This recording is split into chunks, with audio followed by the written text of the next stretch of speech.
कक्षा 8 पाठ 2 भारत में अंग्रेजी राज्य की स्थापना। 1615 ईस्वी में थॉमस रो भारत में व्यापार करने की अनुमति लेने के लिए जहांगीर के दरबार में आया और जहांगीर ने डुमास को अनुमति दे दी। अंग्रेज फ्रांसीसी व अन्य यूरोपियों की तरह भारत में व्यापार करने के लिए आए, लेकिन धीरे धीरे भारत में अपना राज्य स्थापित कर लिया।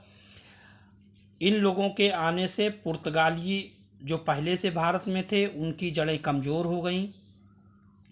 औरंगजेब के समय इन्होंने अपनी कोठियाँ स्थापित कर लीं। इसी समय फ्रांसीसी भी भारत में व्यापार करने के लिए आए। उस समय फ्रांसीसियों का मुखिया डुमास था। मुखिया का मतलब जो सेनापति होता है, डुमास को वहाँ का फ्रांसीसियों का सेनापति, फ्रांस का सेनापति बनाकर यहाँ पे भेजा गया। औरंगजेब की मृत्यु के बाद यूरोप ने कर्नाटक पर आक्रमण किया।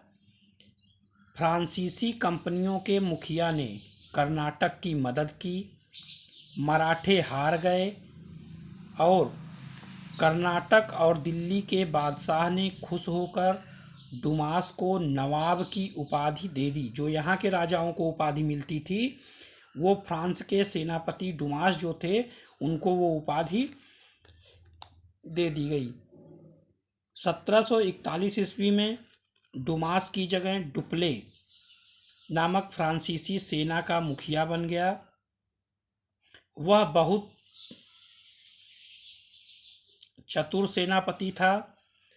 दरअसल डुप्ले पहला यूरोपीय वासी था जिसके मन में भारत में यूरोपीय साम्राज्य स्थापित करने की बात आई।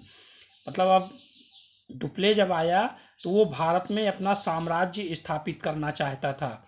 अब वो सिर्फ व्यापार करने तक सीमित नहीं रहना चाहते थे, ये लोग अब भारत में अपना साम्राज्य स्थापित करना चाहते थे।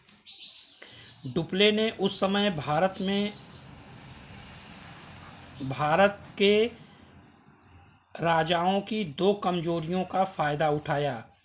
एक तो यह कि यहाँ के राजा आपस में लड़ते रहते थे, और दूसरा यह कि लोग राष्ट्रवाद की भावना भूल गए थे। जब वो आपस में लड़ते थे तो उनका सिर्फ एक ही स्वार्थ होता था, और स्वार्थवश वो भारत के राष्ट्रवाद की भावना को धीरे धीरे भूलते जा रहे थे। डुप्ले ने इसी फूट का फ़ायदा उठाया और अंग्रेज़ों ने भी इसी फूट का फ़ायदा उठाया। अंग्रेज़ों ने न सिर्फ फ्रांसीसियों को कमज़ोर किया, बल्कि देसी राजाओं को लड़ने और फिर उसमें से किसी एक की मदद करने की नीति अपनाई। बाद में उस मदद लेने वाले राजा को भी अपने प्रभाव में ले लिया। अब हम लोग देखेंगे बंगाल में क्या हुआ। 1755 ईस्वी की बात है। उस समय बंगाल में अली वर्दी खान नामक शासक जो है शासन कर रहा था। अंग्रेज़ों ने अमीर चंद नामक अमीर व्यापारी से मिलकर बंगाल पर आक्रमण करने की तैयारी की, लेकिन अली वर्दी खान ने अंग्रेज़ों की एक न चलने दी। लेकिन उस समय वह बूढ़ा हो चुका था। अली वर्दी खां का उत्तराधिकारी सिराजुद्दौला था। अली वर्दी खां की मृत्यु 10 अप्रैल 1756 को हुई। उसके बाद सिराजुद्दौला वहाँ का शासक बन गया। अब हम लोग देखेंगे कि किस तरीके से भारत में ईस्ट इंडिया कंपनी स्थापित हुई। अंग्रेज़ों का भारत आना और ईस्ट इंडिया कंपनी की स्थापना का मुख्य कारण पुर्तगाली व्यापारियों के द्वारा भारत में अपने वस्त्रों को बेचने से होने वाला अत्यधिक लाभ था। मतलब अंग्रेज़ों ने देखा कि पुर्तगालियों को कपड़ा बेचने में बहुत लाभ हो रहा है, इसलिए वो भारत में अपनी कंपनी स्थापित करने लगे, जिसने ब्रिटिश व्यापारियों को भारत में व्यापार करने के लिए प्रोत्साहित किया। पुर्तगाली व्यापारियों की व्यापारिक सफलता से प्रभावित होकर 1599 ईस्वी में ईस्ट इंडिया कंपनी की स्थापना की गई। कंपनी ने पूर्व में अपना ध्यान मुख्य रूप से मुगल प्रांत पे लगाया। बंगाल के गवर्नर शुजाउद्दीन ने 1651 में ईस्ट इंडिया कंपनी को भारत में बंगाल में अपनी व्यापारिक गतिविधियां चलाने हेतु अनुमति प्रदान कर दी।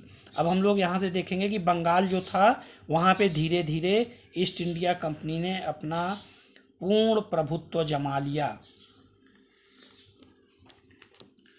इसी क्रम में उन्होंने हुबली में एक फैक्ट्री स्थापित की। व्यापार और वाणिज्य के क्षेत्र में मजबूती से स्थापित होने के बाद कंपनी ने भारत में सत्ता प्राप्त करने के सपने देखने शुरू कर दिए। उस समय 4 प्रमुख व्यापारिक कंपनियां थीं, आप सभी लोग पहले से ही जानते हैं, अंग्रेज, डच, पुर्तगाली और फ्रांसीसी।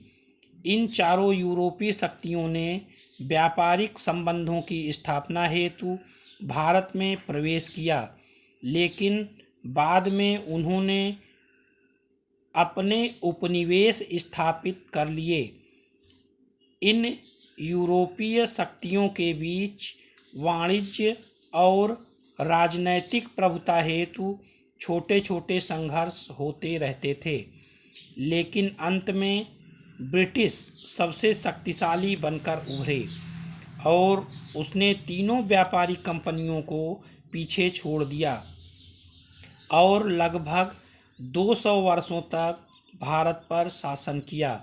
जैसा कि हम जानते हैं कि सबसे पहले पुर्तगाली भारत आए, जिन्होंने फैक्ट्रियां और औपनिवेशिक बस्तियां स्थापित की। डच, या जिनको हॉलैंड वासी भी कहा जाता है, डचों के साथ उन्हें कड़ी स्पर्धा का सामना करना पड़ा, लेकिन डच पुर्तगालियों के सामने कमज़ोर साबित हुए। पुर्तगाली व ब्रिटिश की प्रतिस्पर्धा के कारण उनके सामने डच टिक नहीं पाए और वे स्वदेश वापस चले गए।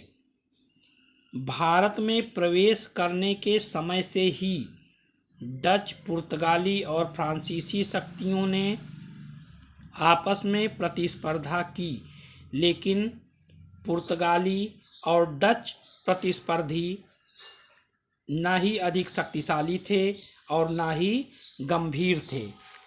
गंभीर का मतलब था कि वो व्यापार को लेके यहाँ पे बहुत गंभीर नहीं थे और भारत में राज्य भी स्थापित करने के पक्ष में वो नहीं थे।